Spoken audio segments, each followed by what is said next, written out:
How are you? Hope you're fine. This is the Shy Easy Show. Okay, where you go? Why have I got horns? Oh no. Oh, it's the Shy Life Podcast. Oh, there's gonna be some drama ahead. All I wanted was a pie, and then I hatched out of an egg. Okay, bring the mic over. He's ready to record. Is it metaphorical? Is it deep? Is it deep? Good boy. He's not all that shy, is right. Blimey, Governor, it's the Shy Life Podcast. Oh my goodness. Hello, Paul. Quack, quack, quack. I don't know how he does it. Excellent. 2-4. 724. 724. Bonjour et bienvenue au podcast The Shy Life. Hello and welcome to yet another episode of the Shy Life Podcast with me, Paul the Shy Yeti. How are you doing? Oh, I'm alright, not too bad. Just busy editing an episode of the podcast, weirdly enough. But I've just got to pretty much press post and it'll be flying out there. So what's this episode going to be about? Well, we've got a guest, a visitor. And, well, he's been here a few days, but we're going to focus on one particular day. Of course, I don't know quite how much we'll be doing, so there may be other things in this episode. Who knows? Songs, chats with other people. You know how things work on this show by now. All right, so let's run that theme music, and when we come back, I'll tell you a little more, and we'll get off on our day trip. All right, run that theme music. Darling, it's the Shy Life Podcast. Keep it rolling, keep it rolling. Yeah, but it's a positive thing, Paul. The highlight, the Shy Life. I'll go anywhere for a potato. Delicious. Hello, campers. How are you? Oh, yippee. Go Shy Yeti. Oh, I hope he hasn't found out my secret. Do you think he has? I love the Yeti's. Yes, it's my favorite thing. If you thought that was bad, just listen to this. Yeah, I'm strangely drawn to Yeti Uncle John's ankles as well. I could eat my body weight in crisps. Has anyone seen my hot sausage? It's all gooey and meaty and yum. It was enormous. I don't think I'm ready to speak about it.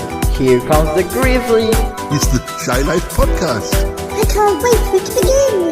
I like that. Hi there. Marvelous, Paul.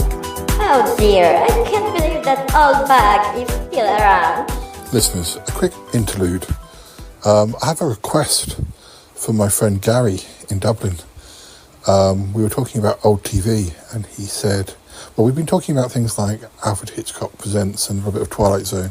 He said that he had vague memories of a show that I thought sounded a bit Twilight Zone-y, but maybe not. Anyway, he's recorded the description of the show, and I wondered if any listeners out there, I know a lot of you are into old TV, and sounds like it was a US show as well, probably an anthology show. Anyway, if any of you recognise the show, please let me know, and I'll pass it on to Gary, who may be a proper guest on the show in the next few weeks or months. He seems quite up for it. Anyway, have a listen to this. So, this will explain to you kind of what kind of person I am. I have gone through the Wikipedias of like tens of shows to see if I could find this episode of whatever show it was, and I can't find it. And this also, to be clear, it wasn't good. It wasn't like some great episode of TV, but it interested me, and now it lives in my head.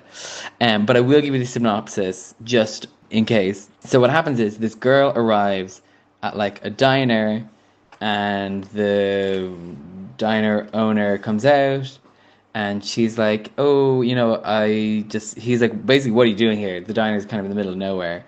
And she's like, oh, I got the bus here, and I'm going to get the, like, whatever time bus to the next state I'm going, which I think he's going to, like, Texas or something.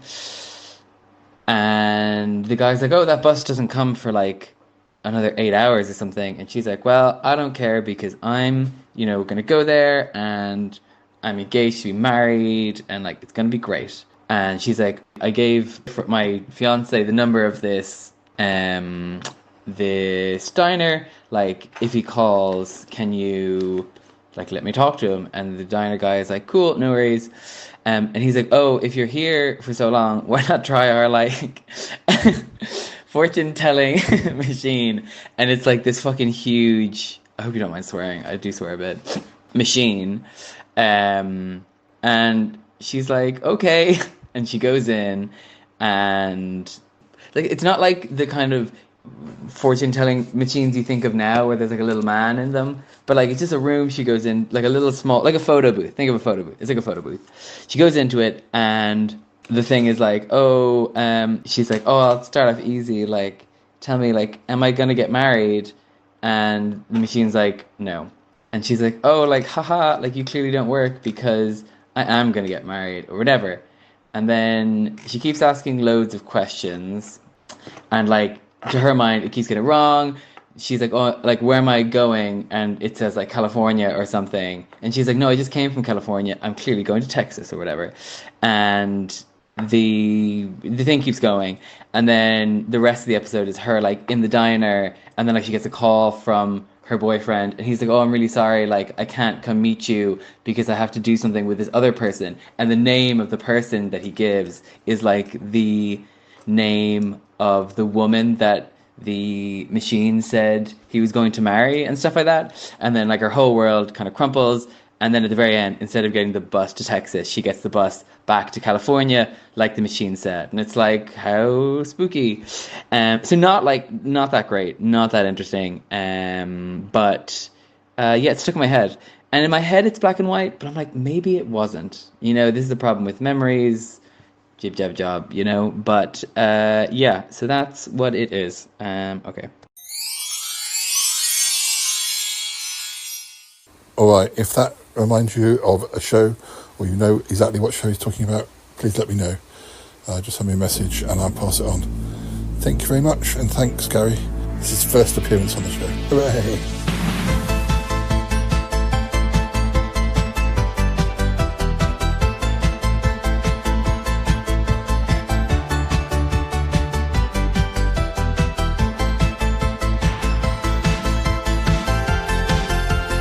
So, here we are.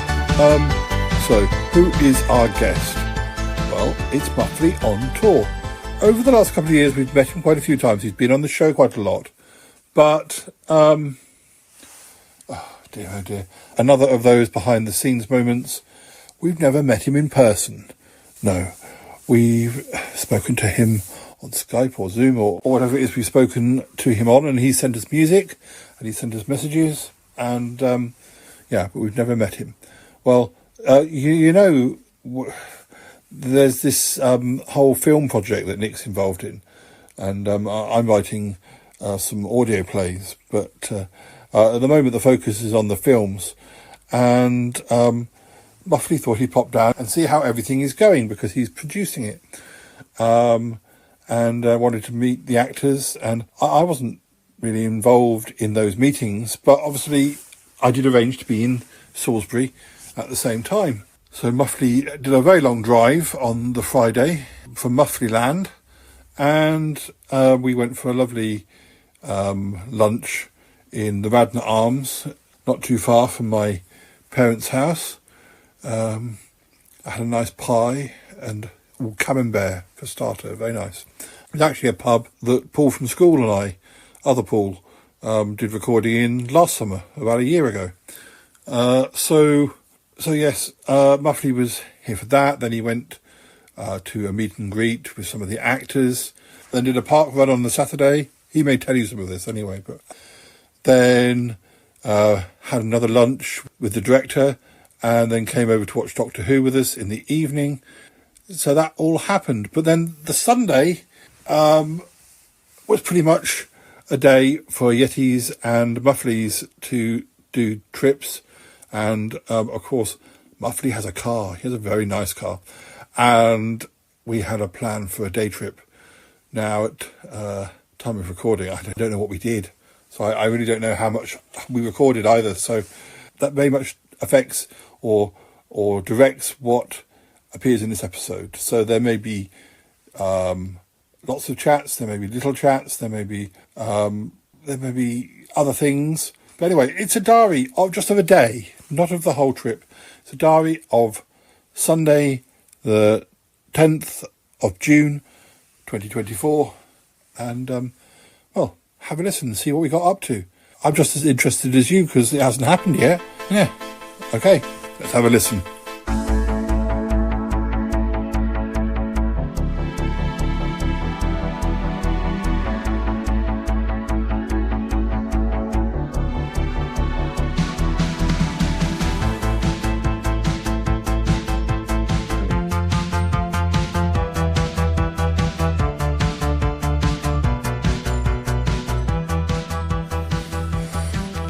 Hi listeners, good morning I should say. I'm at the Riverside Hotel in Salisbury, here with Muffley, at breakfast. Muffley sent for me in a taxi. It's very glamorous, and here I am, about to have my breakfast. And got Cocoa Pops. We're a little bit early, but we've got Cocoa Pops and orange juice. My waiter is... Is that okay for you, sir? Thank you. Yeah, it's very good service. Thank you, Jeeves. Just anything else, please, just ask. Yeah. I was very impressed yesterday. He said that he was going to do the full Mateus on me. No, what he means is not speaking Polish or other interesting accents. But he was going to deliver my breakfast to me. So it's wonderful when you sort of you initiate something on the podcast and your listeners and collaborators pick up on that.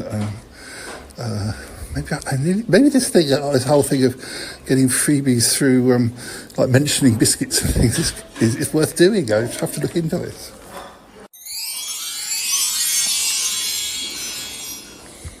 So I've just had Cocoa Pops, listeners. Yes, I've got coffee. And I've just put the milk.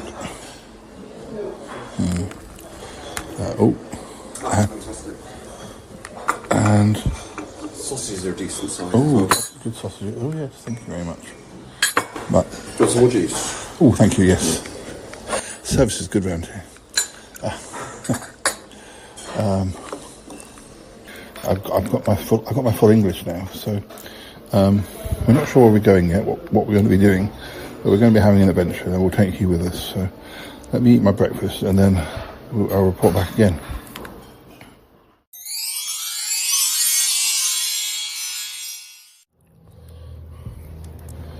Hi listeners, reporting from the beginning of our adventure. We're just filling up with petrol. And Muffley is nipping in to get a coffee as well. I can exclusively announce, actually it's a beautiful June day, not a cloud in the sky. It's very nice. It's going to be, I should get some nice photos of where we're going. As I say, we are going to Avebury. Now, I'm sure you've all heard of Stonehenge. Do you want sugar in your coffee? Oh no, thanks. That's fine. That was my waiter again. Yeah, I'm sure you've all heard of Stonehenge, but really, the place that all the cool cats go is Avebury, which is a stone circle, and it's not just a little circle. It's like that surrounds a whole village. I thought that, well, it also features in certain TV shows, and I thought that Muffley would probably appreciate a visit. I mean, he has to drive there, so it's not like I'm magicking him there on Mateus's magic train. But yeah, so we're going to Avebury. We have been to Avebury before, but it was about 5 years ago. It was a year or two before the pandemic. My mum and dad took me there around Christmas time. So yeah, I got some nice wintry looking pictures of the stones, but it'd be nice to go when the weather's nice, and maybe get some postcards, and yeah, and then I think we're going to have a Sunday lunch. So So we're just stocking up before we continue the journey. Well, I'll report back, and Muffley and I will do some talking as well. I'm taking the opportunity whilst he gets the car filled up to talk to you now, though. So, yeah. Okay, more in a moment or two. Yeah, okay, you know how these things work.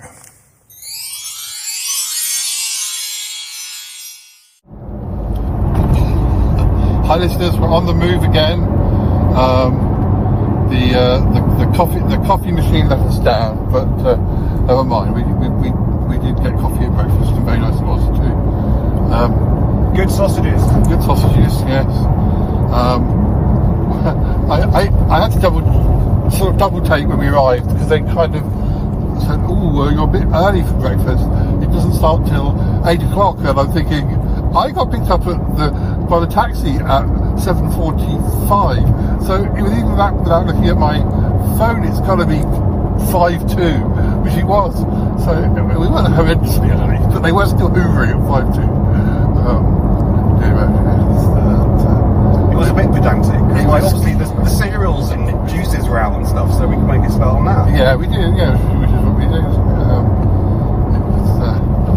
And we've made a good start heading to Avebury. As I'm saying to the listeners, when you're in the garage, I haven't been here since 2018, 2019. I know one of the times I came home for Christmas, I sort of, or if it wasn't at Christmas, it was very soon after.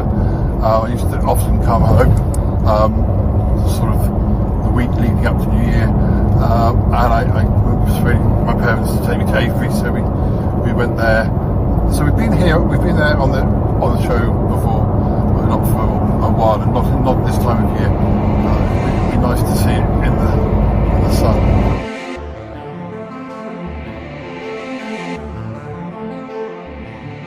220, 220, 220, 220, 220, 220, 220, 220, 222. 5, 4, 3, 2, 1. Darling, it's the Shy Life podcast. Hello, listeners. Well, we're out and about today. It's what day of the week is it? Friday, the 28th of December. It's around noon, and I've driven out with my parents. Well, I should say my dad has driven us out to a place called Avebury, which is still in the same county as Salisbury, which is Wiltshire, but it's right the other side of the county, and Avebury is sort of like the alternative to Stonehenge as far as ancient landmarks are concerned. It's rather than being, how would you describe Stonehenge? Stones stacked on stones, ancient stones stacked on stones. Avebury is a stone circle, and I'll take some photos. The weather's kind of weird, because when we left it was misty, and then we drove and we hit this lovely sort of area, which, you know, we came out and we drove along, and we sort of emerged up on the hills, and the clouds had gone and it was sunny, and we were thinking, oh, we're going to get sun at Avebury. But just as we went for a town called Devizes. We're sort of, my dad's taking us on a sort of like a circular route home, well, a circular route to get here and then go home. So we're going through a town called Devizes, and then we're coming home via a town called Marlborough. And just as we were leaving Devizes, we could see this sort of bank of mist ahead of us, and we entered that, and, well, it's sort of cleared a bit. It's sort of misty in the distance, and it's just sort of overcast. I don't know if the sun is going to break through here, which doesn't matter too much, because of course it is quite muddy this time of year, so the footpaths are, we're not going to be going on any long rambles, but I would like to take some pictures of the stones, the ones I can get to, because there's a few paths that they've sort of stop pedestrians walking on because they'll churn up the soil too much. So I hope to buy some postcards anyway and pop into the shop.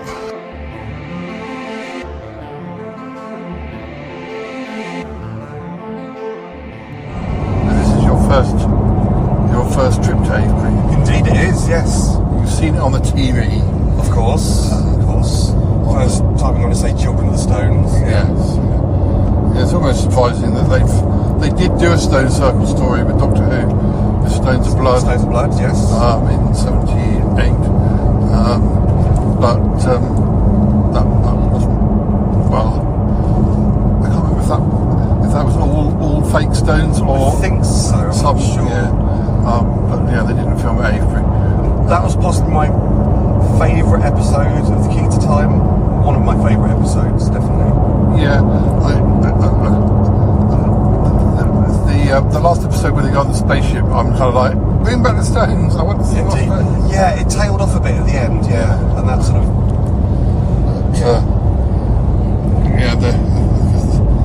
The stones were moving around.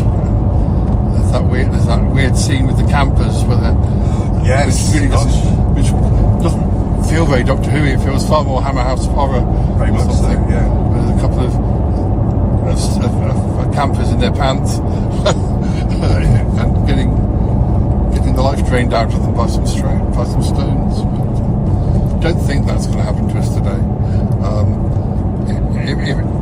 If it does, do you know if that taxi company will run as far as all the sevens? I think it will just be the National Trust will be just draining my wallet today instead. Yeah. And yes, we're on a mission to get trinkets. Yes, some trinkets. There were a couple of shops we'll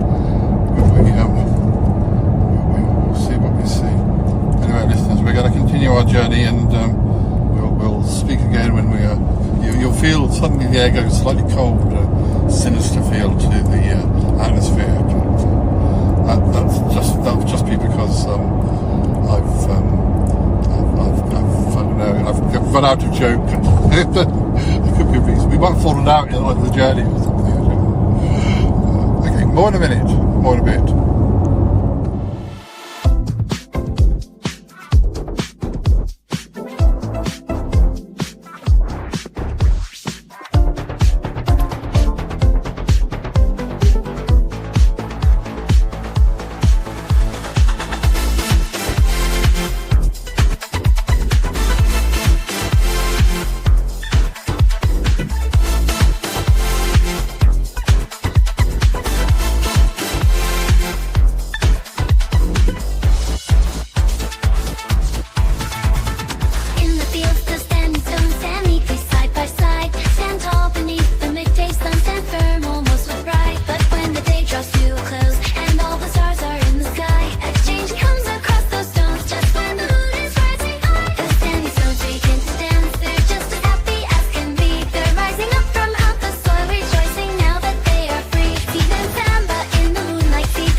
Hi listeners, we're at Avebury.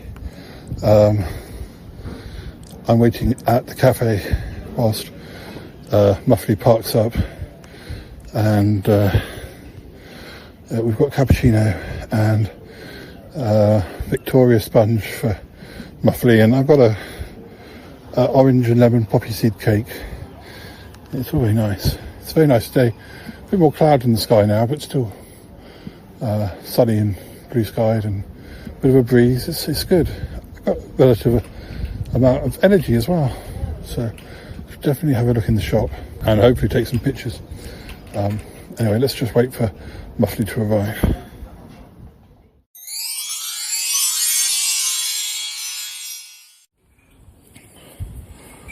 Hi, yes, we're eating cake and we're talking to a crow. Hi, crow. We don't think he's stoned, No, but he's probably high on sugar. Yeah. You must get lots of good treats. It's probably a good place to be a crow. Yeah, good pitch. Yeah.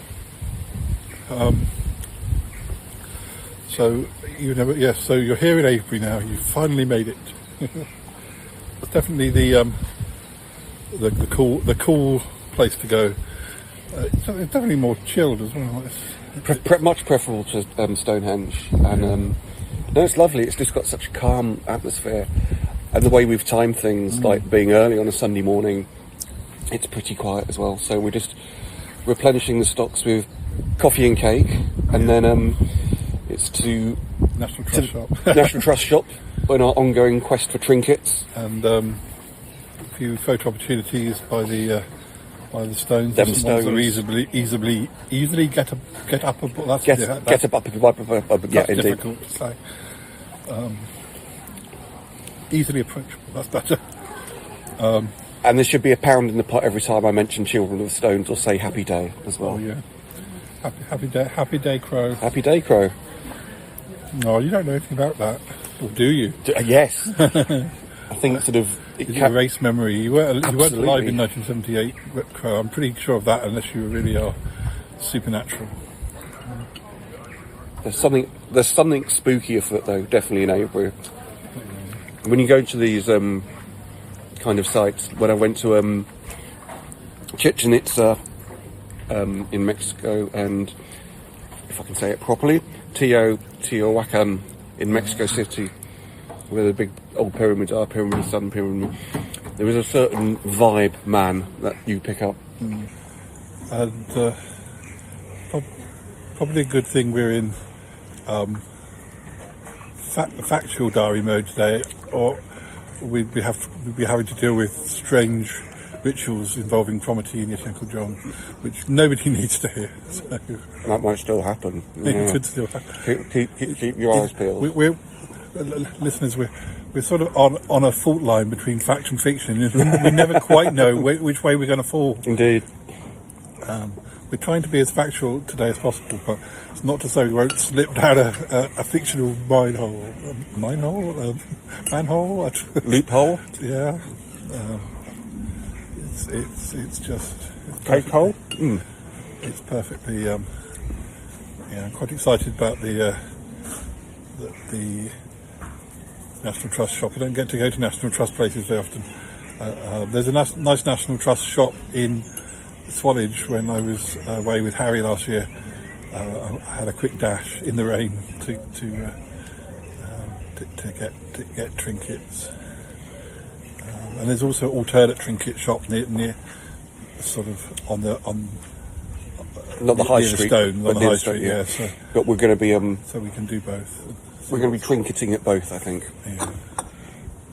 But I got to drink my coffee now, listeners. So we'll speak to you again the next stage of the journey.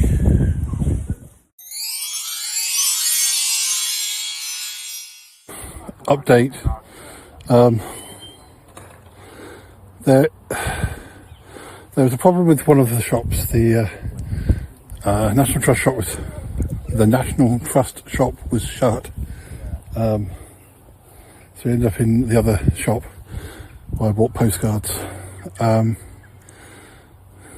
There aren't many places to sit, so I'm sitting on a bit of stone. Muffley has gone gallivanting to take some more choice some more choice shots,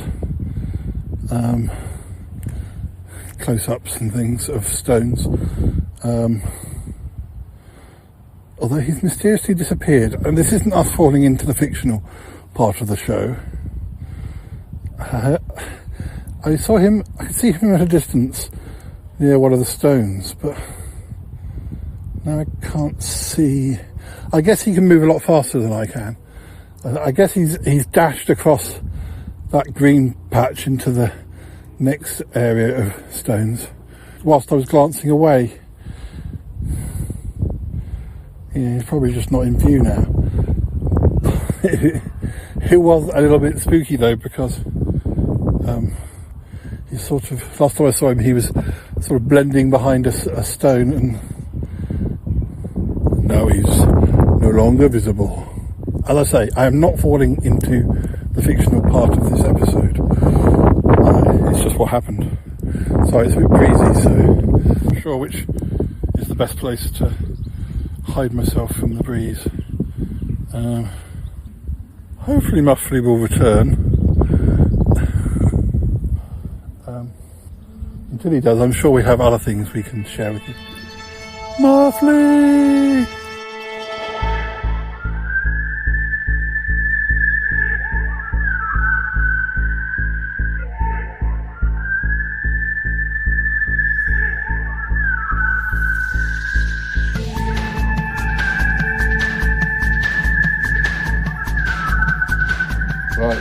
We're going to read some more of the diary, the 1990 diary. Nick's here. Hello. Last time we spoke, we got sort of into the middle of March, and we're going to start at Monday the 19th of March, which according to my diary was the 78th day of the year. It says, hello, day 78 began with school and some German students are invading the place. I planned to go to a talk about Aussie, but DT stepped in to block the pass, and it's all changed.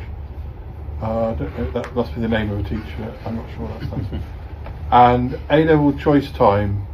Met mum after school as usual, and we did various things which were fun. I went to NSS and broke the news. Once now, then later at home bought some, this must be about the, I don't know, broken E300 tape. tape. E300 tape, yeah. Bought some aerograms. Oh yeah, I used to use those were quite good. Well, if you wrote to say Kes in Australia, an aerogram, although it was only about an A4 sheet, maybe slightly longer, but both sides, it meant you couldn't write on for ages. It did mean that you could just post it from a post box and didn't have to go all the way to a post office, as far as I remember. So I did use them sometimes. Oh, wow. Bought some aerograms, a Kate Bush tape, no judgments yet. Don't know if that. The title of it, or no, I don't know if that's. I don't.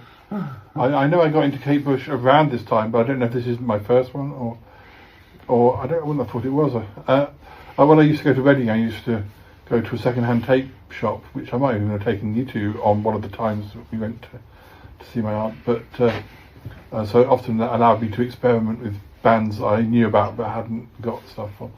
Anyway, I posted a letter to Pat. Guess that Patrick, my American pen friend. I never heard you call him Pat before. No. Chatted at Paperback Parade and generally wasted time. Ho hum. Returning home, I discovered no post. Not that I've written much just lately. I must back up my ideas where that's concerned and make another list. Started a letter to Stuart, but won't finish tonight. Yawn. After the soaps, I mucked about and did some homework whilst listening to my purchase. By the way, I got Patrick Whitney, Steve from Avengers, autobiography today. Did I? I don't remember reading that. Where's that? Can I borrow it, please, for myself? 1990 self, please. I'd like to read that. Thank you. Get in contact. Email me. Must write to Russell and John tomorrow without fail. Video update. I don't think I've heard anything from Russell and John without fail. I made some phone calls to Elaine, Andy, but he was out. Lee and Andrew are. My intuition was correct in that the letter that I received was from Andrew R. That weird one from Bristol, remember? I don't mean him being the weird. Well, he wasn't from Bristol, but I think I received a fake letter, but he overdid it, and I was able to work it out. It was him. Played the joke back his way, apparently. Finished searching episode 5, finally. Rewatched Blake 7 Aurak, that's all. By P.S. Nick took the news well about the Blake 7 tape. As he said, it wasn't my fault. Ah.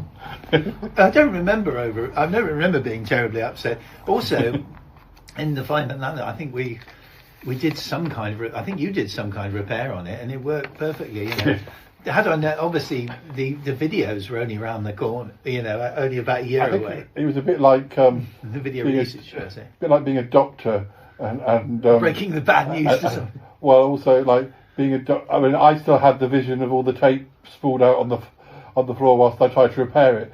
It's a bit like a doctor doing an operation, and he's thinking blindly, "Oh my goodness, how am I ever going to get this back into the body?" I was spared that because you repaired it before I was even told. Yeah. I obviously took it well because I make no mention of it here whatsoever. Hang on, did you say, what do you say? I said the good weather breaks into modest rain. Ooh, if you don't mind, I'm going to drop here, just there, and go splash. No Richard, that's Richard Burton, our assistant manager.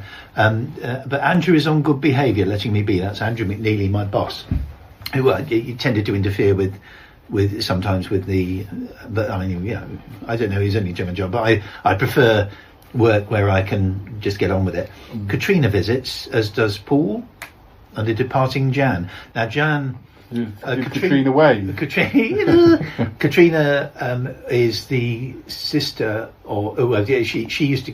Where in her extreme youth, she was one of Keith's first girlfriends, and I knew her because she was a regular customer at Four Boys, and her sister Debbie was great friends with one Georgina McCullum, who listeners will remember as my Northern Irish friend who reviewed the Jackie Chan films, and it was about 3 years later when they started coming in, and I became friendly with them. Debbie, unfortunately, her sister is now dead. But anyway, I digress. Jan was an ex-colleague of mine. I think she just left. She's rather kind of rather miserable looking. Blummy. I mean, I thought she was a perfectly nice person, but about a year older than me, and she was married to an army chap, and didn't like Salisbury at all. He's not very friendly, and she won't go back to Bloom. And she looked a bit like Dylan from the Magic Roundabout. Sorry if you're listening.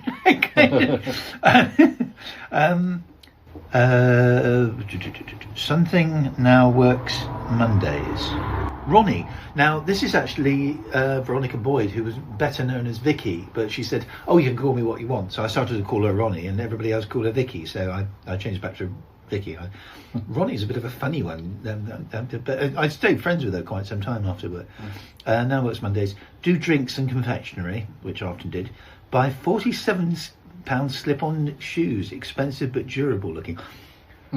This was 33 years ago. I wouldn't dream of buying shoes for 47 quid now. I mean, they just my feet are weapons of mass destruction, so I don't pay anything like that these days for shoes. The book in magazines, Invasion of French Students. They used to go. They're a bit like a swarm of army ants. They used to because we've got the Maltings, which of course later was the site of the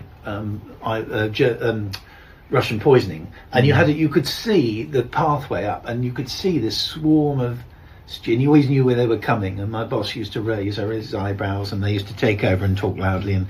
And phone call from Paul: go to Studio Theatre, dress tech, run well, cast coming on well. That's the Glass Menagerie, which I did the technical for, which features Anna Davis, who later became Anna Breck and Lady Tara in Emmerdale, which was a very happy production. Home, and that's it. Tuesday 20th of March, this was written at 10:50. Actually, most of my diary entries this week seem to be about that time of night. It was also the night that an episode called Colour of Truth, an episode of Quantum Leap, was broadcast. I think that was probably a race issues one, by the title. Hello, quite a good day all in all. Dad didn't complain about the music on my tape. Don't know what tape now. And in school I had success with DT soldering. Oh, this must be to do with maybe the name of the guy who did craft design technology or something. In PE, I also did nothing tiring, and all in all, it was good. I wrote to Stuart, John, Russell, and Shane in New Zealand, and after school, took the tapes back to Nick. He was very forgiving, a real friend to take example from. I got home and found plenty of posts waiting from Vicky and a photo, Kez, Anna, Elaine, and Andrew D, which was a nice lot to come along at once, out of the blue. I did my homework and watched the soaps. Home and Away was on at 6:30 due to the budget. It's certainly better than Neighbours now, although that's picking up a little. Saw Sylvester on telly. What's your story again after the 88 bash? I don't know if that means that I watched it. I know he did that What's Your Story around the time he was doing Doctor Who, but I don't know if it was actually on television. They wouldn't have repeated that because that was a very improvisational show. I wonder if I meant I watched it on video, but I don't know. I called Nick and he'll be able to pass another Blake 7 tape over on Thursday, and I watched EastEnders and To the Manor Born whilst beginning the graphics for episode 6 of Searching. At 8:30 I got watching a video due to lack of Blake, episode 1 of Horror Fang Rock, Doctor Who, nice. That might have been the first time I ever saw that then, maybe. You watched it with us in '88. At least I think you did. It was the first time I had a tape of probably the first time I owned my a first copy of Fang Rock in '88. Yeah, perhaps it's the first time I owned a copy.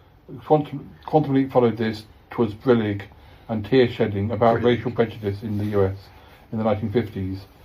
Brillig. I finished the evening with episode 2 of Horror Fang Rock. Bye for now, Paul. Meanwhile, the Blake 7 tape to which you're referring is with the first. This will make sense because this is the first one of series 4. The Franz season 4, season D, because I think for some reason the Blake seasons were sort of it seemed to be alphabetical rather than numerical. Arrives plus Abby National and John's letter. So we would have just finished series 3, and I would have got the next one for series 4. Andrew is occupied with Mr. Dow all morning, Mr. Dow being one of the area managers, whilst I get drinks and confectionery done, as well as Easter eggs, because it's coming up Easter. Paul and Stu visit, that's Stu Hughes, in the afternoon. A pay rise is confirmed, presumably for me and not for you or Stu. Andrew okay today. There's modest rain. Again, this rain's very modest. What we need is boastful rain. Home, TV, EastEnders. Enjoy.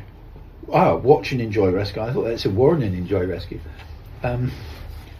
Watch and enjoy rescue, Power, Traitor, and Star Drive, which is of course the first 4 of series 4. So I was obviously watching them all the way through. So I can give you the tape the other day. Write some letters, and that's it. Okie dokie. Wednesday, 21st of March, 1990, 10:45. There was an episode of The Invaders shown that night called Nightmare, which is still from season 1. Hello, how are you? School was just normal today, so nothing special there. So as usual, I'll skip the majority of the day and go on from about 4 p.m. onwards on this 80th day of writing. Don't he go on and on? That's my comment to me. Well, post-wise, there was a letter from Paul Chadwick, Mark Rawlings and David Sprates. I'm not so sure about those first 2 as far as them being long-term pen pals, who I should send a blank video to soon for War Machines and Sea Devils probably. Didn't know that David Sprates had those. Well, maybe I did, but I certainly don't now. What? It doesn't feel like one of the stories you'd be associated with. Yeah. Where was I? Did paper round, got back in time to see soaps and watch The Invaders, which was good, better than last week, I would say, but not 100% in some areas. Interesting concept. Phone calls, rung Peter Atwood, a mate from school, a friend I talk with but not visit. Like Robin, only less so. Pardon? Well, maybe I wasn't visiting Robin at that stage. Maybe Robin came over to Harry's if we did see him. This Peter Atwood he'd rung about bed and breakfast addresses in Amesbury for Lee. All very confusing. I don't know if Lee was thinking of coming to visit, because in the end he never stayed down in Salisbury. He came down on my birthday in 1995. Just before. That's right. We met me at lunchtime. Yeah, just before I went off to do my placement. Not my placement. Just before I went to go and work back up in Birmingham again. But that's the only time I remember him coming to Salisbury. But maybe that's not true. All very confusing. Rung Mrs. Bryn and she was the lady from your church and from Writer's Circle. And got answering machine. Danny, who no longer watches The Invaders, about Writer's Circle. Andy C and Paul H, who I got no reply from. Not very much luck. Did homework though. Not much as I worked 100% in maths lesson today, despite distraction. Saw Get Smart. Lee rang. He got my letter and is replying so soon. Chatted a lot about Quantum Leap. He and Harry and Robin also liked it. It was a very popular episode. And Men in Black, more as this develops. I don't know. That's not the film Men in Black, surely. That's too early. That was years after. Maybe we were going to do something called Men in Black before. We were ripped off. I did a page or so of searching before 9 PM until nowish, when I watched the last 2 parts of Horror Fang Rock. Wrote to Patrick, video tomorrow, Blake or Doctor Who, ? My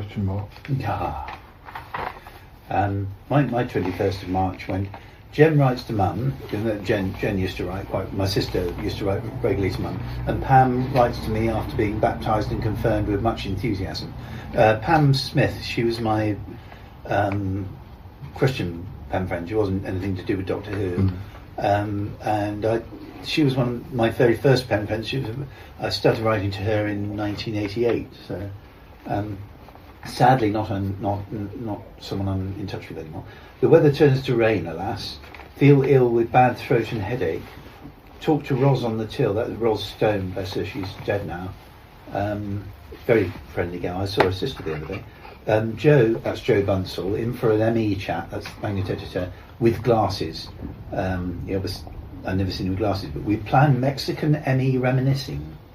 Now, obviously, the lead character in the ME was half Mexican, so maybe we were planning something in that respect. But we were working on Life After at the time, so we regularly come in and we talk about things. Walk home with Scott. That's Scott Wellstead, my old friend. Mum has been reading recipes to studio theatre. Dress rehearsal with waltz and jazz now in. Friendly time at the pub afterwards with gang. That's a guy called John Sweeney. He was the director, and there was a nice friendly atmosphere on the. Even though I was only technical, I was one production away from my studio acting debut. So there we go. Thursday, 22nd of March, 10:40. I put get the time. Okay, don't know what I mean there. The last 2 entries before this have been written in really clear biro. I think I'm using fountain pen on this one. It's a little bit harder to read, but I suppose it's still okay. School was as per usual, except for absence of some teachers. An English unseen poetry appraisal, rugby, Australian rules, etc. After school I went to meet Nick in town and I passed him over Ice Warriors on audio. And he gave me a new tape from with Blake Seven on. This time from series 4 or D. I didn't say D, SE4, but which I'm afraid just doesn't have the same atmosphere as, say, 1 and 3. I obviously like 1 and 3 more at this point. Even though 4 was the season that I remember. It's a different atmosphere, isn't it, really? Enough. So we got back 5-ish. I delivered a few papers and post. A letter from Lee. Lee's mum wrote about the bed. She always was keen on yours. About the bed and breakfast as well. And a strange one from Andrew. Oh, well, they're always pretty strange from Andrew. Demanding the return of videos he never had or gave me. I flushed it down the toilet. What? Seeing as he's on the show. I just love the idea of flushing a letter down the toilet. I'm just more worried about blocking the toilet. I mean, Mark T, David E. I knew David Eldridge at this point. He was involved with this was probably, when did we first meet David Aldridge? That was, we first met him in '91 when we did Blake 7 Series E. So yeah, I knew David Eldridge before I knew David Aldridge. David Eldridge was a guy who did fanzines. Had bath, walked cats. Well, I mean, well, the lead. You could walk them up the garden; they'd come with you. Poppy would go down the back path. She was still alive in 1990. Homework, computer, French and Saunders. In no particular order. Tried to ring Mrs. B and PH, still no reply. Watched Blake rescue, one of the first I remember. Deja vu with Dorian's death scene. Heck, what will this mean to me in 20 or 30 years' time? Here we are! Yeah, I'm not sure which bit I referred to. Probably that bit in the middle where I don't understand what I'm going on about. Yeah, your turn. 2nd of March. Bank statement comes through and it isn't too bad at all. Mainly sunny, nice day. Morning in after sleeping deeply. It must have been my day off. TV, Invisible Enemy 1 and 2, and Poseidon. The Poseidon Adventure. That's plan filling the gaps. Plan filling the gaps. Not quite sure what I mean there. Town, money, food. Yeah, those are the heady days. I was paid in cash weekly. That's so. But this is my day off. I used to come. Food banks, vagrants, police and video. Police and video with Paul makes it sound like I was hanging out with you, the police, and a lot of vagrants on video. Food bank, vagrants, police, videos with video camera and videos with Paul. Home, see, particularly well written episode of The Excellent Press Gang. That was The Rest of My Life, which was the first episode of Press Gang I ever saw. So that was my Press Gang introduction. And Bounty, which was one of the Blake 7 episodes. Phone Keith, smooth first night at Glass Menagerie, meeting and laughs at the castle afterwards. That's the pub, which is now. Is that the one that's now? Yeah, I think that's now Harvester. And that's me.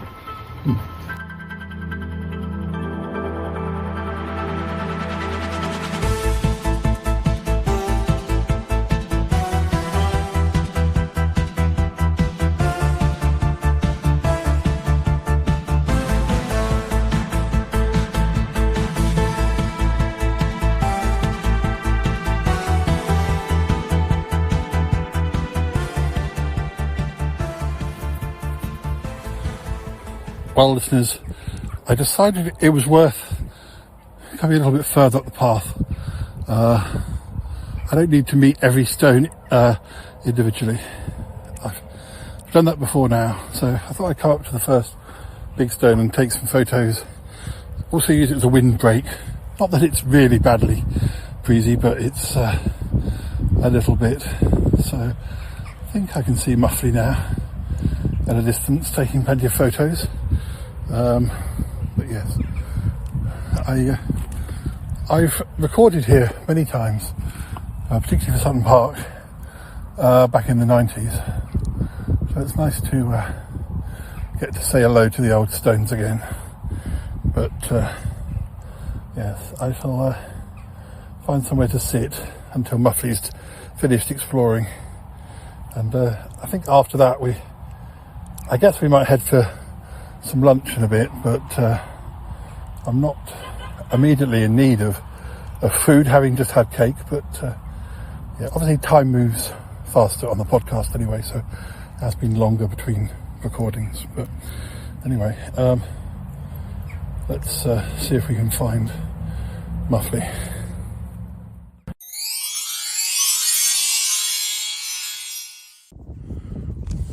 Aha, here comes Muffley. Here I am. Oh. And I tell you, there is something seriously strange going on here today in Avebury. So I've just been over to the eastern side of where the alignment of the circle is. Yes. And we bumped into some Mexicans. I think they're Mexicans. And yes. I think they're Mexican shaman, because I went over and they literally were all in a circle chanting. Oh. And like I felt sort of like I was intruding, so I kept very quiet. But it was amazing. I think they are now literally hugging the stones as well. So no, it's definitely a special place for a lot of people. I did wonder. I said to the listeners, this wasn't me going all fictional, but I sort of saw you progressing up this field, taking a few photos, and I took a few photos, and I looked around, and I couldn't see where you were anymore, and I was looking. Well, maybe you're behind a stone. You'll pop out. You didn't. I thought, well, maybe you've dashed across the green to the next side. But if so, you did it very quickly. So it got rather mysterious for a moment. But I did say to the listeners, I'm not making this up. I just don't quite know what happened to him. He's gone into a portal. He's been consumed. No. I just thought I'd come and see one stone and take all of my all my showing off photos, silly photos with one stone. I didn't have to go and see lots of them. I've seen them all before now. But, no, I made a quick sort of whistle stop tour of them, took some snaps, and we'll have a look when we stop for lunch. Yeah, they are good. It's certainly more fun than Stonehenge. Yeah, you can and less expensive. Yes. £7. I can rest my cheek on the stone. Yeah, £7 as opposed to the 64 it would have cost us. And anyway, listeners, we'll speak to you again on our next stop. We're hugging stones now. Yes, we're hugging them. Hi, Stone. Haven't seen you for a while. You're looking good. That moss really suits you.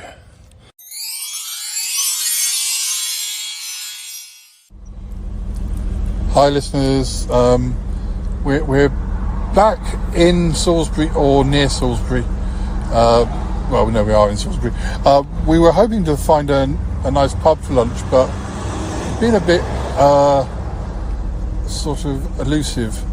And then the one we were thinking of, there'd been one of those fun runs or something, and everybody was swarming to the pub. So we're now stuck in traffic, but we've got a couple of other ideas, or otherwise we're going to end up back at the pub we were in on Friday at this rate, but we'll find something. It's fine. But you got caught up in a lot of traffic like this on the way up, didn't you, Muffley? Yes. Yeah. I was not aware of the details of the Salisbury traffic system, or if there is a system to it or not. It seems a bit random to me. Yes. I mean, it's a nice place to be stuck in traffic. We've got a great view of the cathedral. We do have a good view of the cathedral. And I'm used to this, because when my dad picks me up at the station, we have to come back this way, and you always get stuck in a bit of traffic leading up to there's a series of roundabouts, and of course you've got then people have to feed off into different directions. And it does make you wonder if anybody cooks their own Sunday lunch anymore, or does everyone just go to a pub these days? Because I didn't think anyone could afford to go to the pub these well, you days. would have thought that, yeah. So only the like of us podcasters.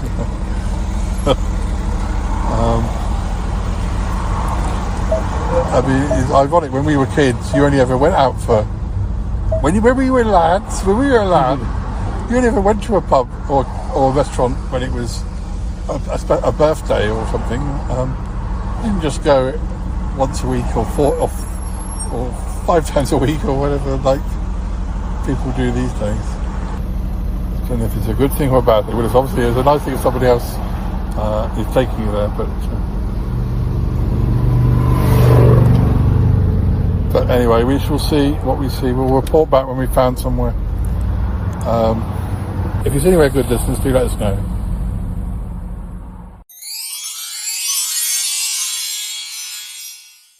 Hi listeners, we found a pub. We're in the Grey Fishers in Salisbury.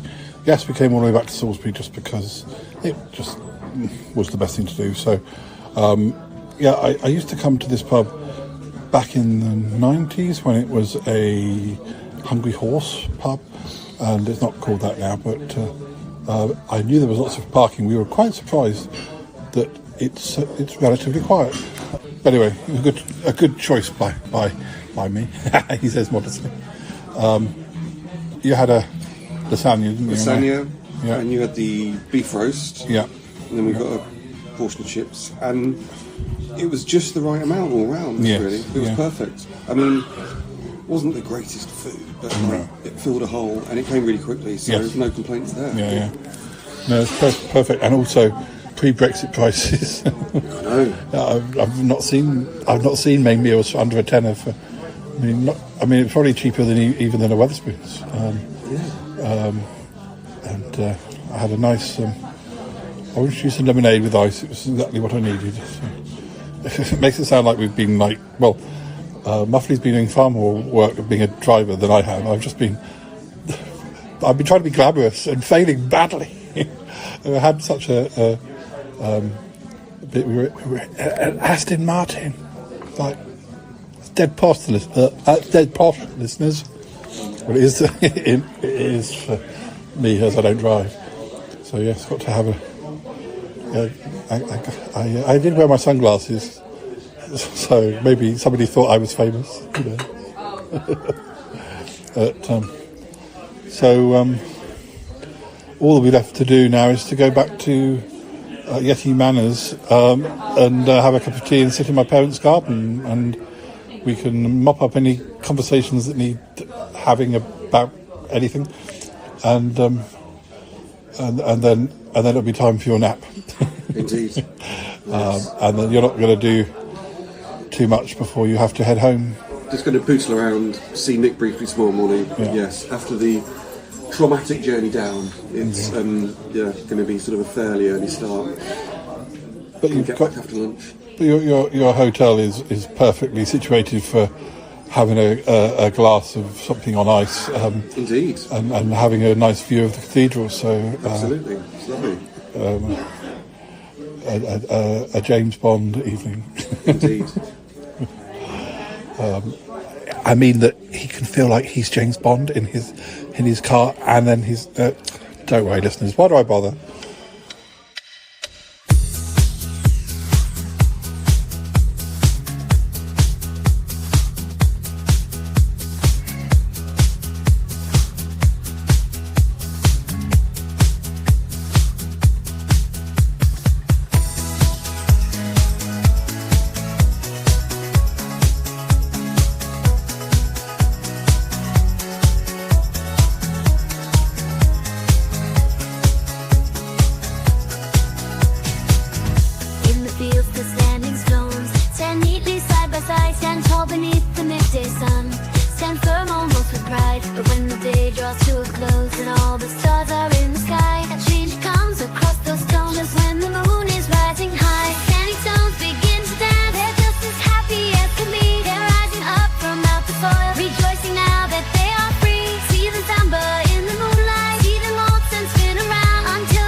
prop it up again.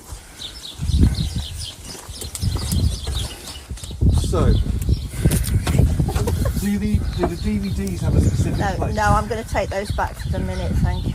Can you hold it a moment, Yeah. Paul? Whoops. Hang on. Whoops. I was going to say. A lot of DVDs now. Didn't used to be DVDs. Can you fill up the spaces while you're there? Yeah, that's what I was thinking. Right, listeners, we're at the phone box. We're at the phone box having a move around. I'm earning my tea. Yeah. I'm a real tea fiend these days. I think I got through about 4 cups last night in this. Thank you very much. You won't get them all in, but just fill up the spaces. Oh, don't mix. No. Oh, is there a system?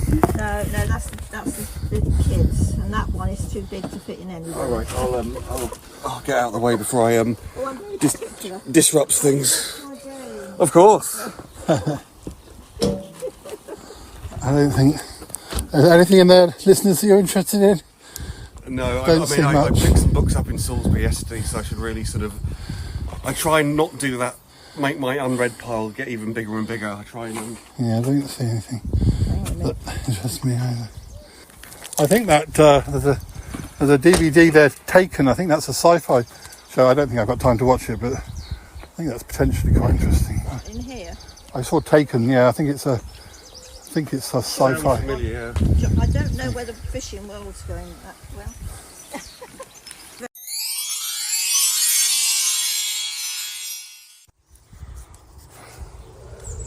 A recent episode where I was here with Cromitty and this Uncle John, I sat at the top of those allotments, and we used to have the key for the church, so I was able to use it on. Hello. Hello, Megan. Can you smell cat on my jeans? Can you smell cat on my jeans? You are the official cat welcoming committee. The other two. You're having a sniff. Oh, there we go. When I arrived, should do my stick as well. You need to do this. I've got a new hat. You'll have to. Yeah. 2 new hats. You'll have to. Going back to Leeds. So this is all yours as well down here. Yeah. Wow. That's the allotment. God, I won't put it down there as well. But near the top of that's where I sat and recorded that episode. Lovely. That came out recently. Lovely. And then it also turns right, and there's more. But we let that out to one of the neighbours. But my parents have put all of the last 25 years of Christmas trees. You can't really see from here, but you might be able to see those. I think there. Oh yes. Are the tips of Christmas tree. So it's like a little forest down, like a bit alpine down there. Isn't it? All of their cats are girls, and all tortoiseshell. They love tortoiseshell. But Beth is super unsociable. Not with them, but with me. And Amy is sort of borderline. She'll let me come up and stroke her. That's a good one. I'll send that to you. You're like the official. You're like the official welcoming committee, aren't you, Absolutely. Megan? She's about 10 or 11, I think. Yep. Around about the same age as Monroe. And the other 2 cats are her kittens, and they act like, oh my goodness, Mum's being really embarrassing because she's rolling around on her back. I think that tree, and maybe one of those trees, came from a cutting we got on holiday in Spain. But back before that was frowned upon, when sort of, my great aunt would come with us and she'd be picking up little cuttings and pushing them in her luggage and taking them home and planting them in the garden. Oh, not now. Not allowed to do that now. But. Having said that, my mother-in-law brought loads of like sort of mint leaves and various other bits of vegetation with her. Yeah.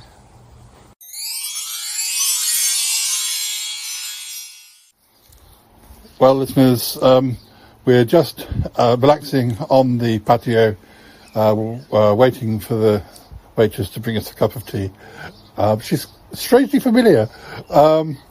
It's actually clouded over a bit. We definitely had the best part of the day starting early. Absolutely, yeah. We started off with clear blue skies and ended up with exciting cloudy skies at Avebury, and now it's just mainly clouds. But what is it like to be in Yeti Manor's in the Yeti Garden? It's a strange experience because I feel like I've already been here. I mean, today in general has been a strange experience because we've been to Avebury and that had a certain aura. But being here, I've seen this, or I've heard it on podcasts, I've seen it on various videos and things. And so to actually be here and then see the garden, see the phone box. Yes, the phone box. Just see the village as well. It's quite. Meeting the waitress who bears a striking resemblance to my mum. Indeed, yes. And meeting one of the cats. Yes. Yeah, the friendly one. Yes, you're a rare example of a listener who became part of the show. That doesn't often happen. There we go. So yes, you have listened more than some of the people who have actually taken part in the show. Oh, here comes my dad. Oh, there we go. May get an interjection. Right, behave yourself. So how did your theatre go? Or whatever it was called? So I sort of basically went there, said hello, bought everybody a drink, and then basically made my excuses and left Nick to it to sort of talk to everybody else. Yeah. So I mean, I was tired from the drive. We had a long drive, It worked out very well. Yeah. And then I did the park run yesterday morning. Did the park run? Yeah, from Churchill Gardens, so 5 kilometres. You ran? Yes. From Churchill Gardens? Around the Yeah. But it's a thing that people do, like in all the cities and everywhere across the country. People meet on a Saturday morning and do this park run thing. Do you do that then? Do you do that then? I don't do it, but you can just show up. You don't have to know the people. Is that right? I don't know anything about it, but I kind of do. I've done them all over. I mean, my local one is in Leeds, in Roundtake Park. But because we go to the Lake District quite a lot, I do the one in Keswick along the old railway, which is great fun. But I've even done the one in Singapore as well. Have you? Yeah. Mm-hmm. Yeah. So how far is that? They're all 5 kilometres. Yeah. Are they? Yeah. Mm-hmm. The only thing in Singapore, I think, is that instead of starting at 9 a.m, I think they start them at 7:30 because the heat. Yeah. So yeah, they sort of have to sort of factor that in. Yeah. Do you used to do running before then? In my youth, I did. Yes. Now it's just the mind is willing, but the body is weak. Yeah. Like sort of whenever I speak to my brother, who's 6 years older than me, and we say, "How are you?" The first 5-10 minutes of the phone call are just discussing all our ailments and things. But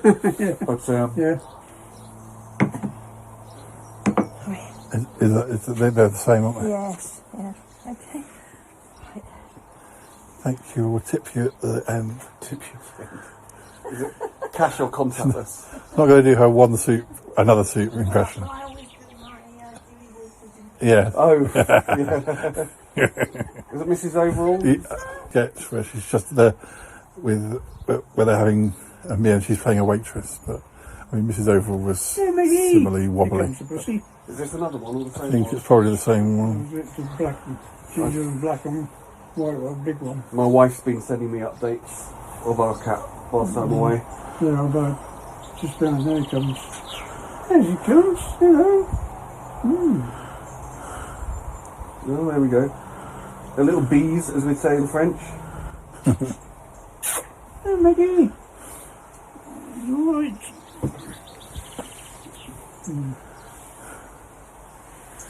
Yeah, these days running, you've got to be fit, haven't you? You don't do it by half anymore. Yeah, I mean, I can remember... Do you want your tea yet? Or? Yes, go on. Yeah. I can remember in 2010, I did a 10k race in Leeds. I did 10k in 56 minutes. Mm. Which I could never do now. It's just, No, I'm impossible. No, I did quite a lot in my time, different sorts. Mm. You know, although I was more of a sprinter. But when I left school, I left school as high jump champion, and I was the second fastest in the school. And I was swimming with a guy who was the first, and he used to run the All England Championships. Gosh, like that, and I was the lost touch with him. 800 metre champion at my school. Yeah, yeah. But then through a friend, I joined a running club in Cambridge who did more like cross-country running and stuff. Yes, yeah. Yeah, it was called Cambridge and Coleridge, so I used to run with them, and we'd do events on a Sunday. But then, just other things getting in the way. Yeah. Well, these days, anything like that, if you're going to do it, you've got to do it properly, because there are a lot of other people who do. Absolutely, yeah. Yeah, it's good fun. It's like anything you do, isn't it? You've got to enjoy it. So I bought like a good exercise bike in lockdown, like a sort of real sturdy, not one of these like £99 Argos things that fell apart within 2 weeks. It's like a really sort of good sturdy one. Yeah. It's called a Watt bike, and you can connect it to your phone and this, that and the other. And my brother's got one as well. So there's a bit of sibling rivalry going on with that. So if he does a ride, I want to sort of try and beat him at his ride and stuff. Yeah. So it's useful competition. Yeah, we bought that bike there, but none of us ever really used it. It was an idea. We went to the Grey Fishers for lunch in the end, which is used to be the Hungry Horse. Where's that? I'm trying to think where it is. Not far from the garage that we go into, the Marks and Spencer's garage. What garage? The Marks and Spencer, the garage with Marks and Spencer's. Oh, right, BP garage, yes. Yeah, but off to the left. You turn off left. Yeah, it's got a big car park at the front. Yeah. Because that was one of the main criteria, was that we were finding that a lot of pubs. We either weren't finding that there were pubs on the route we were taking home, or one pub, the Harvester near Old Sarum. There'd been a fun run going on, and everyone was going into the pub. Yeah. So I said, well, let's keep going. Well, they've got the big playing field up there. And actually, the Grey Fishers was almost empty when we arrived. Surprisingly so, yeah. And it was very quick. It wasn't. It was very cheap. Wasn't amazing, but it filled a gap. Filled a gap. That's right. Yeah. And a lot. You're into that now, actually. It's Green King. It's Green King. Is it? Yeah. Yeah. Right. Yeah. Because I think we've got a similar pub as part of that chain in Leeds. I can picture the one very near to where I am. It looked like more people had arrived when we left. Yeah, we timed it perfect. But, and also growing up in East Anglia, there's Green King pubs everywhere. Yeah. Whereabouts in East Anglia are you? So Cambridge. It's in Cambridge. A village just outside. So basically the same distance as you are to Salisbury. Have you ever heard of Witton? It's an aerodrome station near Ely. I would know it, yes. Yeah, I did national service there. Oh, really? Yes. Right. My brother lives in Cambridge. Right. Actually, he was librarian for Cambridge for a number of years, and he still lives. There's a hospital there, isn't there? Addenbrooke's. He lives near there. Okay, nice. Yeah. Mm. And you'll be near, that's sort of fairly close to the university library as well, with the imposing tower. Yeah. Yes. Yeah. So I grew up in Comberton, which is... I know the name. To it's near Grantchester. Yeah. Yeah, it's near Grantchester. This airfield I'm old enough to have done what was called national service. So did my dad, yes. Did he? Yeah. Yeah, my dad was born in 1930. Yeah. And I was born 39. I was stationed at Witton. I used to work in the control tower, and because it's all so flat round there, you could see from this control tower all the way to Ely and see Ely Cathedral. Of course, yeah. Fantastic. Yeah, of course. Views of it. Actually, I did about 18 months there. Yeah. And there was quite a lot of airfields around, wasn't there? Oh yes, yeah. yes. Yeah. Well, yes, because in that time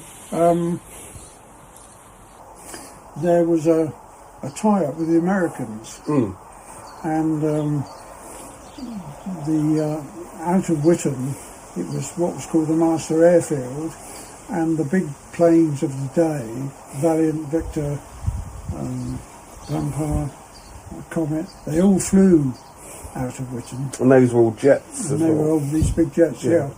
and it was good. And one or two of the guys actually in the National Service, if you made enough nuisance of yourself, sometimes some of the pilots would take you up and give you a flight, but I couldn't be bothered. Well, I was playing too much football, really. But it was great. I enjoyed it there, actually. And Ely's quite impressive, isn't it? Yes, of course, yeah. Actually. It's, Nick and I did some filming in Ely in about 2000 for something that I wrote scripts for after Sutton Park, and we went to Cambridge and it became our Shada. We never finished it, but we went to Ely and had a duel on a park on the way between the station and the cathedral. You've got St Ives and St Neots. Got St Ives and St Neots, and another airfield near us was Bassingbourne as well. Yes. That's very close to... to... the Americans, they were what was called Alconbury at that time, yes. and Chelveston. And there's Lake and Heath as well. Yes, and these, they used to, because they were all close together, this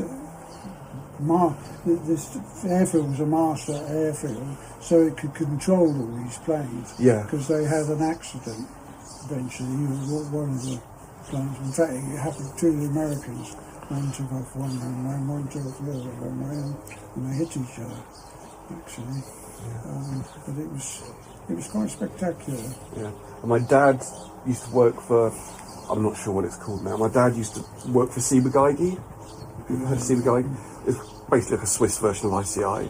He used to work for them in Whistlesford, which overlooked Duxford. Yes. And so what that meant was that whenever there was an air show on, we'd park up at his work and see the air show for free and save us the admission. Yeah. So it's because it was all very flat round there. Very much so. I was just saying to Paul, because you've got a disused railway somewhere over here. Up that's that way. That way. Yes. Just south of our village. The Varsity line ran from Oxford to Cambridge via Bletchley. Yes. So, but bizarrely, what happened when they closed it? The university put a load of radio telescopes up. Mm-hmm. So it's quite a sort of weird sight that you've got these radio.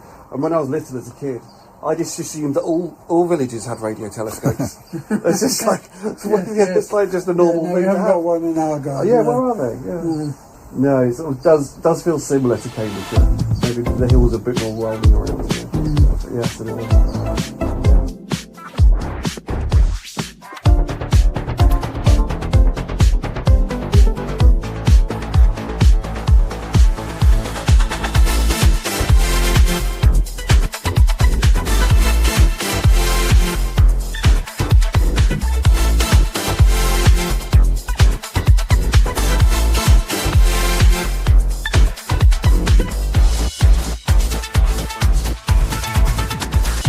Friday, 23rd of March, 10:57, nearly a month to Patrick's birthday,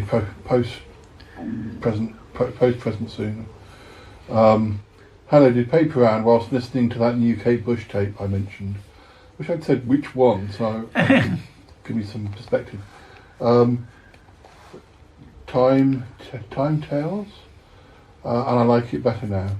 Woke up before 6 and it was very light. Clocks change soon though, so that may alter things. Had funny dream about Auntie Jessie being held by a man with a gun and being shot. Ho hum. Eat your heart out, Adrian Mole. I don't think Adrian Mole ever shot his auntie. Went to book fair at school again. bought 40 Towers book and saw a story written by Tanith Lee, who wrote 2 Blake 7 episodes. Really interesting, eh?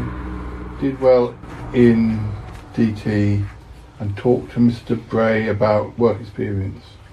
Came home, 2 letters, one from Russell. I'm not sure what he's talking about. His letters are so notey. And even Nick doesn't understand. No, I never understood Russell. And one from a bloke with an interesting video collection. Is that a euphemism? Let me show you my interesting video collection. Watched soaps and delivered notes for paper round. Chloe Bailey, she was a girl in the village, she was a bit snooty. Had some friends who acted really maturely, I don't think, whom I bumped into, not literally unfortunately, on way back. Watched telly, then made phone calls to Nick, Danny, Mrs. Bryn, no reply, and Paul, who I couldn't get, so I rang his gran. His gran lived next door to him. I guess she had a separate phone number. Now being knocked into one big house. Yeah. It was sort of 2 houses that the family owned both. Because Paul's got a brother and a sister, so there weren't enough rooms in the one house for all the kids, so Paul used to live in a room in his grand's house.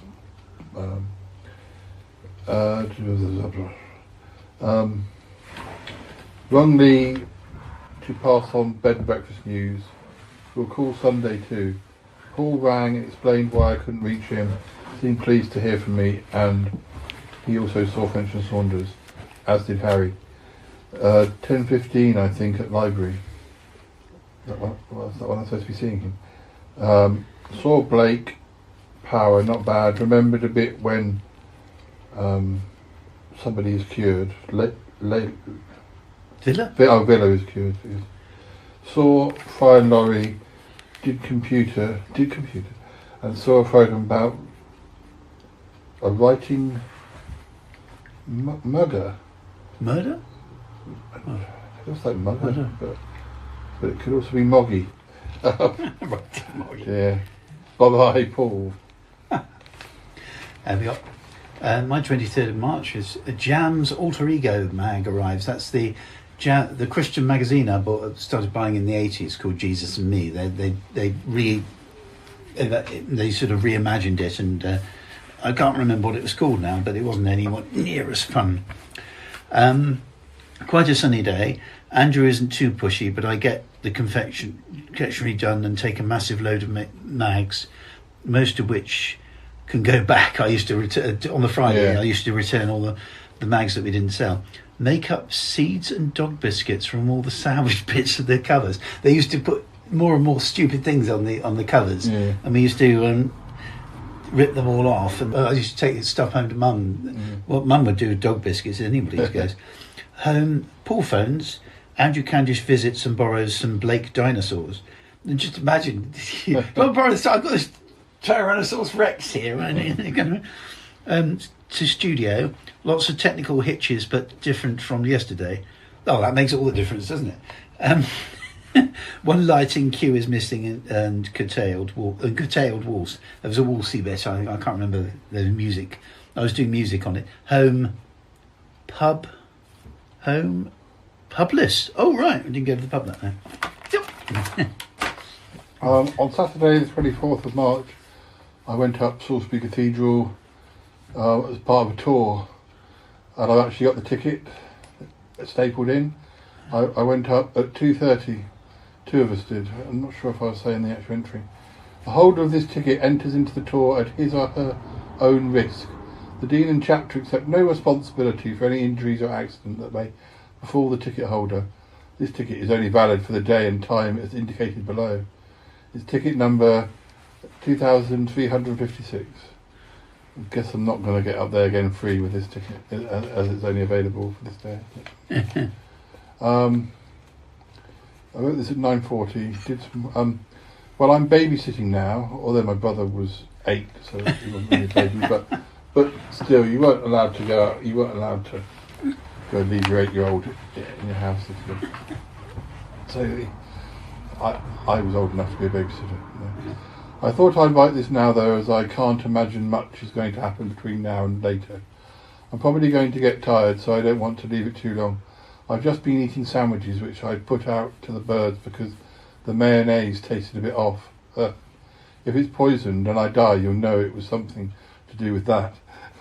I think I'm alright. I think you're probably all right. Yeah. Bad news as ratings are concerned. Land of the Giants and Invaders, both out of the top 10, I'm afraid. Paul came over and I did paper round. Post-wise, I didn't get much. Dwas magazine, that's the Doctor Who Appreciation Society. Dwas mag, and one from Auntie Margaret. I think my earache has returned. To the ear, ouch. We went into town, so that must have been Paul and I went up the town. Paul and I went into town and went on a tour of the Cathedral Tower for £1, which was quite fun and inspirational for my story searching. Well, perhaps it will be. Despite the excess of natter from the guide, name of Malcolm. I bought Mum a present, a butterfly necklace, which she's wearing out tonight. I presume she's gone out. That's why I'm babysitting. Returned home after a bit of mucking about and went down to the old camp that's in the village. On returning, I tried to call Mrs. Bryn. Still no reply. She must be on holiday, Paul. Andy was out. I called Jeanette. She was my Land of the Giants friend.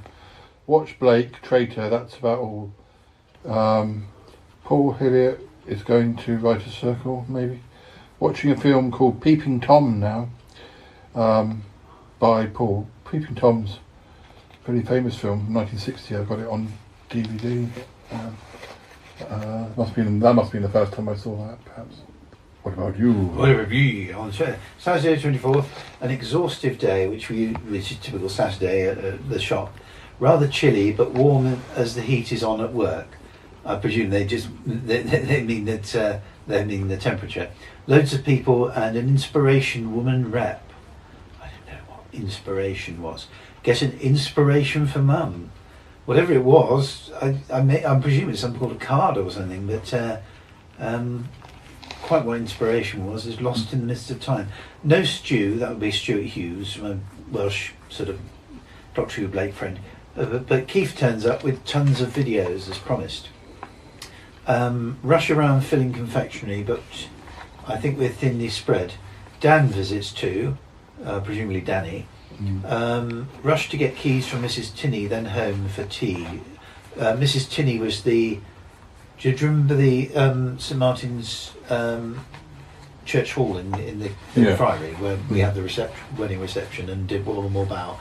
At the time, I was hiring it out for Smite, the St Martin's Young Communicants. I was the leader at the time. Yeah. It was the final days of it, basically. I wasn't a very good leader. And that's where I met Danny. And at the time, I said, why don't we use the church hall for meetings up rather than people's houses? And so Mrs. Tinney was the caretaker at the time. It's demolished now, of course. Then studio, smooth run, get the waltz right. Home publess. Oh, right. I seem to remember we went down to the pub every single time, but obviously not. So, yeah.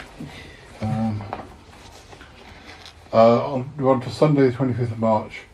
Clock's changed. This is written at 10:50 p.m. It was Mother's Day. I rang Lee after Land of the Giants, and it was also Mother's Day. Oh no, did I say that? It was 50 days to exams. 10:50, it was actually 9:50 this time yesterday, but we seem to have lost an hour somewhere. My ear is still playing up, not as bad as first time, but plainly irritating. I may insist on doctor's appointment. Let it be done. On Tuesday, Harry just wouldn't be pleased. There must be something going on on Tuesday that Harry would want me to be there for. I did paper round 1 hour later. Mum and Dad didn't return till 2-ish, 2 a.m. But I fell asleep before then.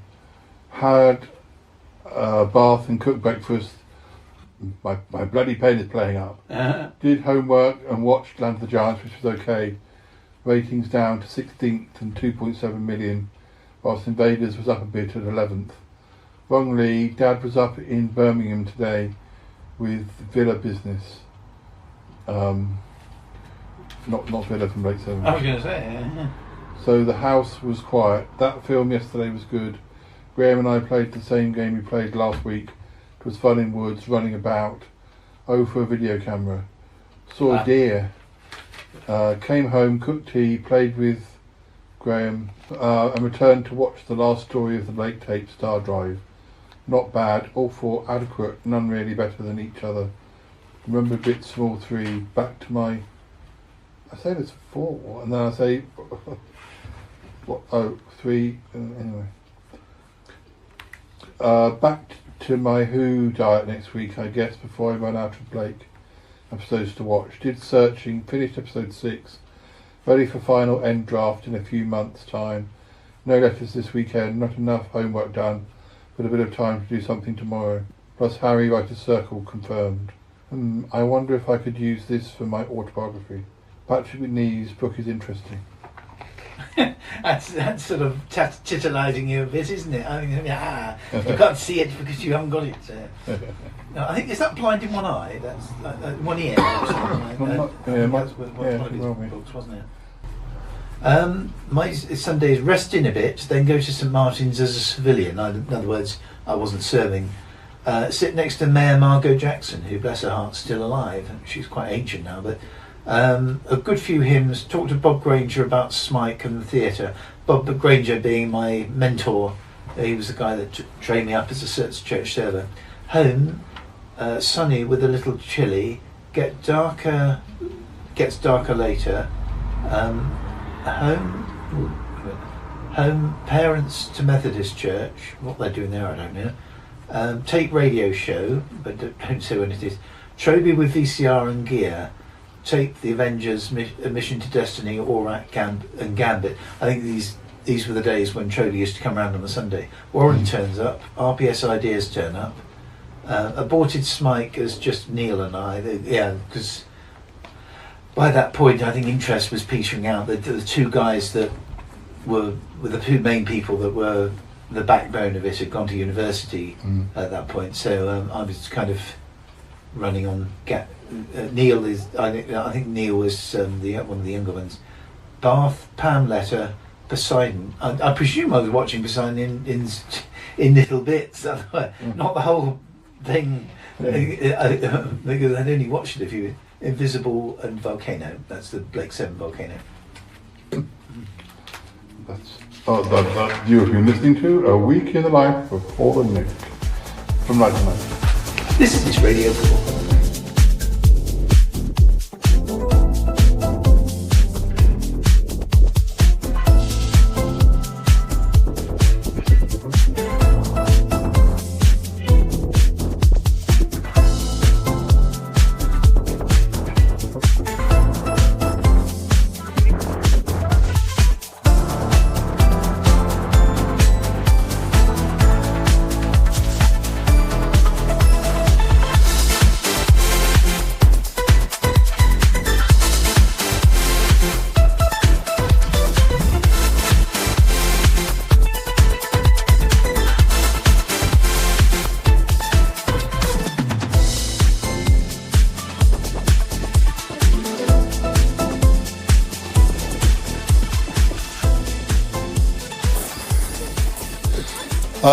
Yes, I'll be hopefully down again soon, yes. Well, Muffley, thank you for coming.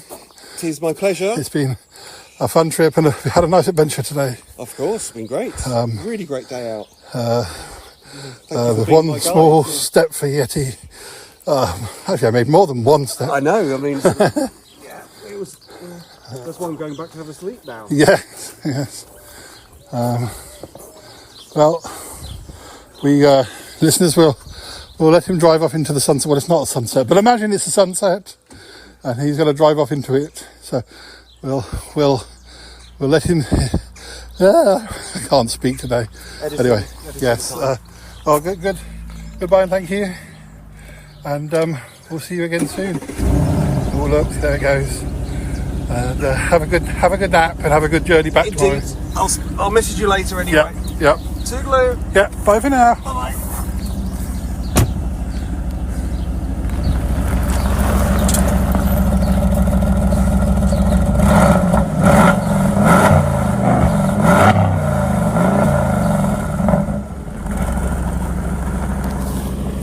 there he goes, off into the sunset.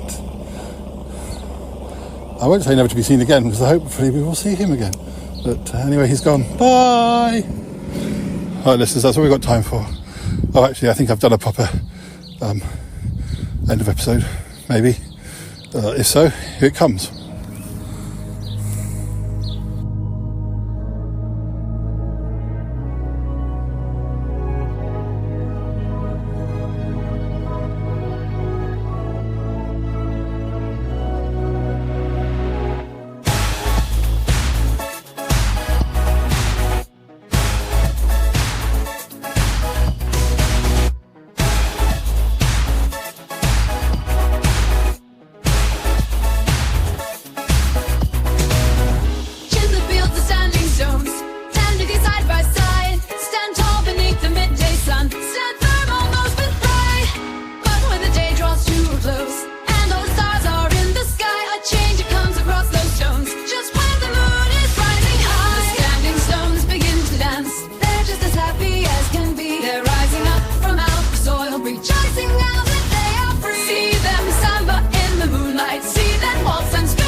And every thought will never fade. The sun, it brings them pleasure, and they radiate the heat. It's the moonlight gives them life and makes their stony hearts complete. The standing stones begin to dance. They're just as happy as can be. They're rising up from out the soil, rejoicing now that they are free. See them samba in the moonlight. See them waltz and spin around until the daylight brings the dawn, which reunites them with the ground.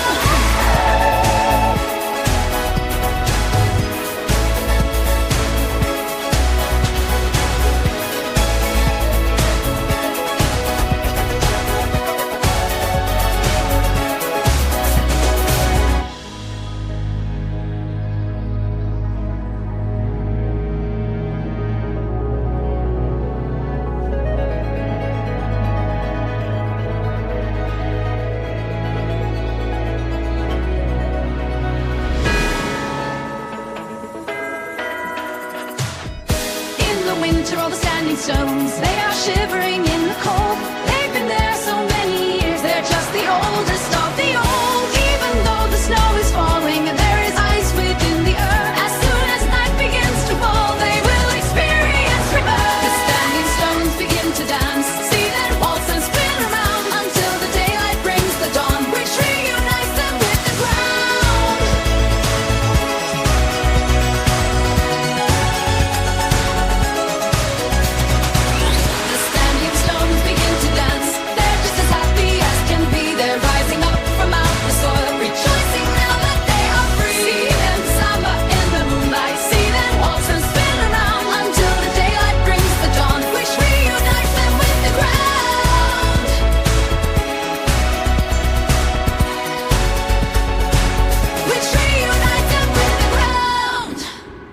All right, listeners, thank you for listening.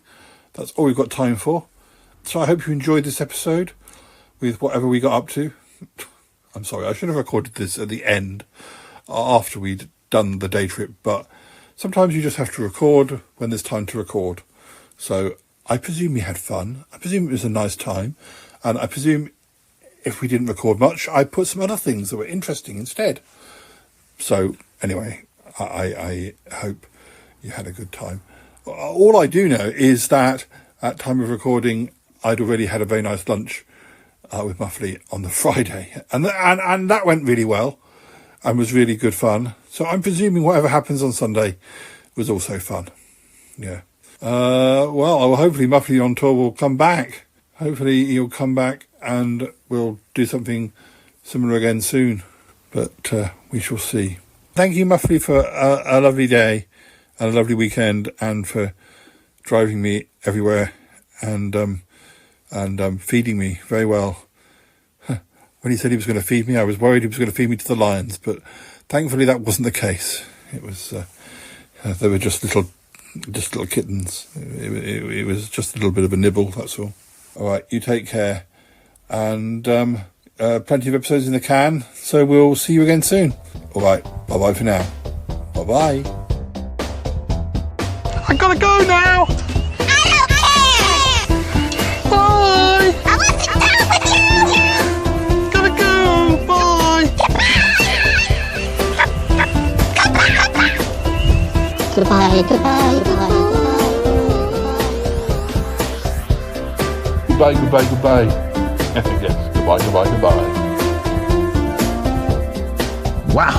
Really? No kidding. Thank you, darling, and you too. Bye-bye.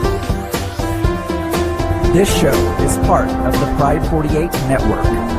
Find more shows over at pride48.com. Oh dear.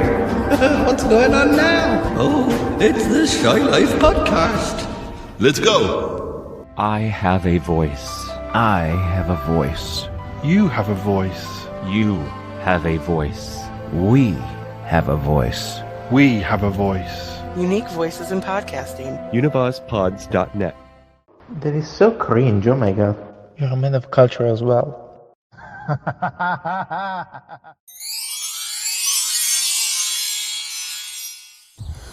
Well, listeners, here we are at the end of the episode.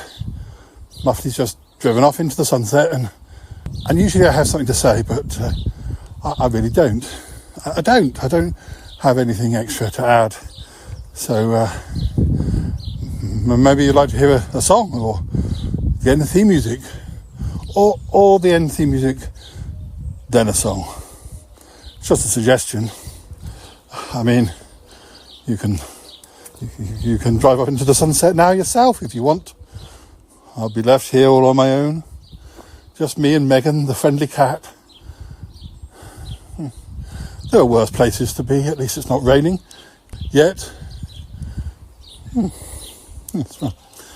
is the kind of time you need Toppy Smelly to turn up. But never mind. Go on, scam. Get off our lawn. Oh dear. Goodbye.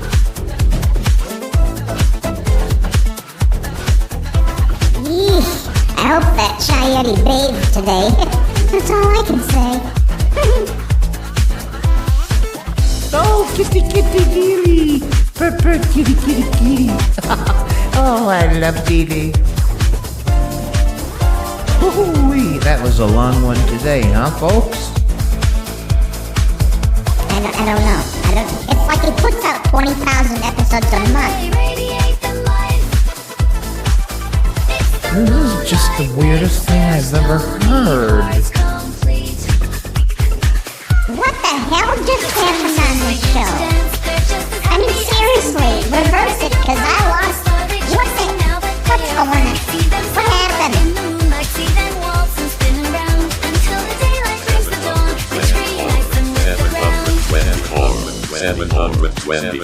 724